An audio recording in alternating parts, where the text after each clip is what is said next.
White House dismisses criticism of Trump's North Korea nuclear button tweet. The White House on Wednesday dismissed criticism of President Trump's taunt that his nuclear button is larger and more effective than North Korea's arsenal, arguing he will respond strongly to provocations from Pyongyang rather than cower down. Democrats and some security analysts warned that the tweet sent Tuesday night by Trump risked needlessly provoking North Korean leader Kim Jong Un at a time when concerns over a nuclear altercation, once seen as remote, have grown more plausible, and as North and South Korea have engaged in talks to ease tensions on the peninsula.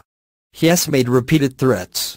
He has tested missiles time and time again for years, White House Press Secretary Sarah Huckabee Sanders said of Kim. This is a president who is not going to cower down and is not going to be weak and is going to make sure he does what he has promised to do, and that is stand up and protect the American people.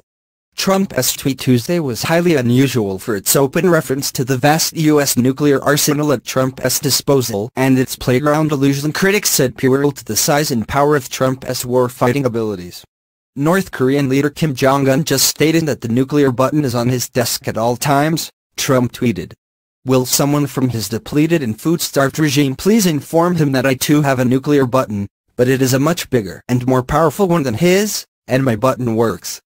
Trump was responding to a New Year's message from Kim that included an offer to talk with his enemy South Korea, a U.S. ally, and a threat that he has a nuclear button on his desk and could threaten the United States.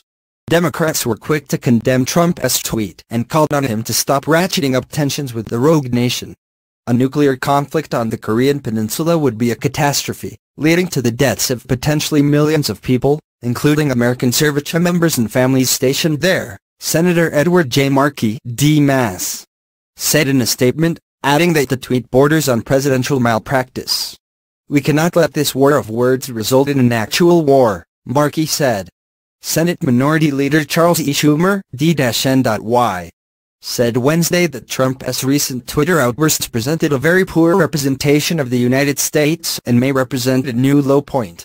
The North Korea threat came on top of Trump tweets over the past few days levying threats of cutting aid to Palestinians in Pakistan, as well as tweets taking credit for civilian aviation safety, attacking the press and suggesting an aide to his Democratic former rival Hillary Clinton should be jailed. President Trump's foreign policy by tweet is doing serious damage to the country, Schumer said in an address on the Senate floor. Where we have serious issues to address abroad, President Trump seems happy with macho boasts and belligerent threats that get us nowhere. Schumer suggested that congressional Republicans are complicit if they do not speak up, but most Republican lawmakers remain silent or downplayed the seriousness of Trump's tweet. I just took it as him basically pushing back on Kim Jong Un and saying, you've been trying to have this bravado because you have a weapon that may be able to reach us. Understand we have a lot more force? Said Senator James Lankford, Arukla. We should actually have some sort of negotiations on this rather than just have bravado on this.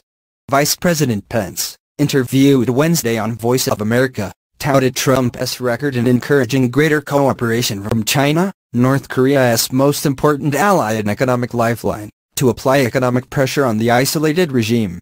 President Trump has provided the kind of clear leadership on the world stage that has made measurable progress, Pence argued. President Trump made it clear, Pence added. America will not be bullied. America will not be threatened. Reaction was muted overseas, with close U.S. allies South Korea and Japan making no public mention of the tweet. A senior State Department official said Secretary of State Rex Tillerson had a routine diplomatic phone conversation with his South Korean counterpart late Tuesday. Diplomacy remains our preferred approach.